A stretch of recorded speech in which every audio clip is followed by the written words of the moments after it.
Welcome to Wise Beyond Bitcoin, where you come for the crypto neo news, education, opportunities. My name is Lucas. And my name is Ryan.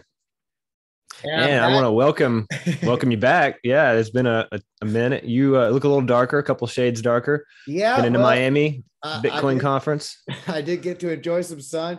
And you know what? We got a picture of Guy down here, which is no accident. We do love following up on his great research. And I had an opportunity to meet him. So I look forward to sharing an expose video coming soon about the real Guy in Coin Bureau. But no, he afforded me the opportunity to go out there from a Twitter contest. And I had a great time, learned a lot, met some beautiful, amazing people in the conference, outside the conference. My first time there was a beautiful experience. I do love it and intend to go back. Yes, but I learned a lot of things, and part of it is something we want to share today about just what makes blockchain and crypto, practical and usable for people. One of those barriers or those walls for a long time for those who have been in blockchain and crypto, how can they take that digital asset, that crypto wealth, and how can they, in the same decentralized and that same anonymous way that Bitcoin or crypto is founded upon, how can they go and appreciate that growth and use it in the real world? And there's an exciting protocol that has developed that helps people make use of their crypto and secures them, protects their privacy. It has a lot of other neat features that you mentioned before the video. So we'll get to it. We do have playlists for those who are new to crypto. There is plenty of time to do your own research because none of this is financial information or financial advice. It's just our research, our perspective, and we're sharing our journey through crypto and blockchain. Hopefully it will help you in your journey as you navigate this new emerging technology. A lot of opportunities. We've got the playlist to talk about it, how to get started, secret NFTs, secret crypto, because we do see that privacy is a major value and pink elephant in the room of crypto and blockchain. And where there is privacy, there will be practical applications. We do talk about those practical applications and other playlists as well. So take a look at that, as well as our macro outlook. Ryan, you stay abreast of that pretty frequently too. Oh yeah. That's the series where we look at the monetary situation, inflation, war, supply chain issues, and try to draw some conclusions with what to expect in the near term with markets and crypto prices. So look out for another installment shortly. Airdrops, opportunities, developments for Bitcoin, for blockchain. You know where to find it, probably in many places, but you can also find it here. So if you like it here, subscribe, notification bell, all that good stuff. Let's get into it. What's the opportunity? What was found? Well, they're not new. They've been around, but so much develops in blockchain and crypto. You can only find and see so much at a time. So if you know of some amazing development, you want to drop in the comments below for us to research and share, please, by all means, do so. That being said, let's talk about Moon Pay with Crypto, what they're doing, and how they're way. People relieve them their crypto and make use of it in the real world. Well, you touched on it in the intro that one of the things that's kind of an early question you get when you're talking to somebody who's new and telling them about this. You always hear, well, how do I how do I spin this? There's opportunities to stake, and there's all kinds of, there's a whole world in DeFi, and there's exchanges, and a lot going on. But at the end of the day, it's like, well, how can I make this real? And I need to buy some groceries, or how do I use this? And of course, there's many ways, but it's it's somewhat burden. There's some hoops you have to hop through in order to go from crypto to dollars, and so the various ways that help kind of are the various off ramps that are emerging, where you can actually spin this and kind of integrate it with the mainstream economy. That has value. Yeah, the more that those exist, the more value that that actually is as a medium of exchange and a means of payment, right? And so, with that being said, a lot of the places that exist now for people to off ramp their crypto are, ironically, large financial intermediaries, or, Yes. banks. They take custody.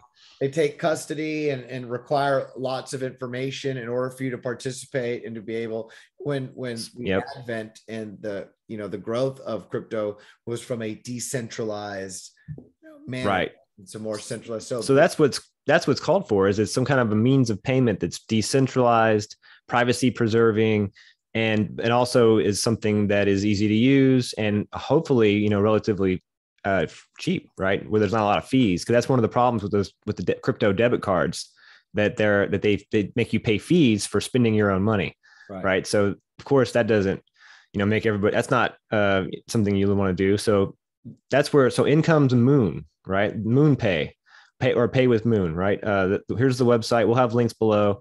Essentially, what's going on here is that you can create a virtual card. It's a Visa card. So anywhere that Visa is accepted online in e-commerce, this card will be, you can use it. And so how it works is you download the extension to your browser. You would shop and find out whatever the total is that's in for your basket, right? When you check out, you'll get a total. Any e-commerce site you're on, whether it's Amazon or whatever your favorite is, you'll come to a page where it gives you a total. You take that total, you go over to the browser extension, you plug that in, and you pick out how you want to fund this. So you have to pay for this card with some kind of crypto. You can use Coinbase. There's Lightning Network options, different wallets that are Lightning Network Bitcoin wallets can be used. I believe there's various different currencies. It's not just Bitcoin. I think Bitcoin ETH and Litecoin, Ethereum. Bitcoin Cash. Yeah, there's a few. And they're adding new ways to fund these wallets, right? With other than just Coinbase and Lightning Network accounts. So that's essentially what happens. You choose how you fund it, and then this virtual card is created. It's a one-time use card, but there's no fees. So that's the beautiful thing about this is that they don't take custody of your crypto. You're just you're exchanging that crypto for that amount of money. And it's a pretty seamless thing, right? And it's only one-time use, so you're not carrying around some massive, balance connected to some card that you can lose and have that be a way of, maybe having something compromised, right? And as you mentioned, we talk about people's information being stolen in credit card markets in the past. If people get your credit card number, then they've got a large transaction history that they can see your purchases. Whereas because this comes up with a new card, a new number for each purchase, that's another layer of security that is just a great feature that, you think in many ways could have been implemented for e-commerce purchases by credit card companies. You would think they could have done something like that and kept the credit card number, the base number that's used, but they generate, but auto populate a new number, a random number. Sure. Yeah. For that one transaction. Right. But they're doing it here. I mean, what's neat is it is for e-commerce. You do not get a physical card, but it's as if you had a card, because all you ever do is just read the information off the card when you buy something online. Most purchases, or a lot of purchases, are done online or can be done online. So this is no small feat. This is really a beautiful iteration or protocol, just value added to the ecosystem for the blockchain crypto community. I'm really happy to have learned about this, excited to share this. And as I understand how to use it more and how it works in the future, we'll continue to share the development. Sure.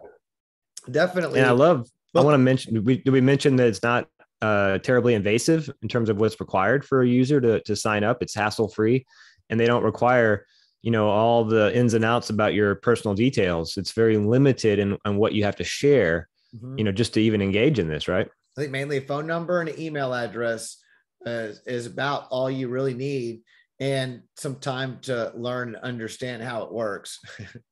Right. Crypto, we've got some playlists to get you started with that. And then after you learn crypto, how to use their protocol. But yeah, we might even be able to get some DeFi tutorials. We have a playlist on that, and we would love to provide that with this as well. At the moment, they have a little tutorial, and we're just sharing that information pretty quickly before we even have the opportunity to use it. Although I am excited about learning how to use this and make use of this, because this is really what many people in blockchain and crypto have been waiting for a long time.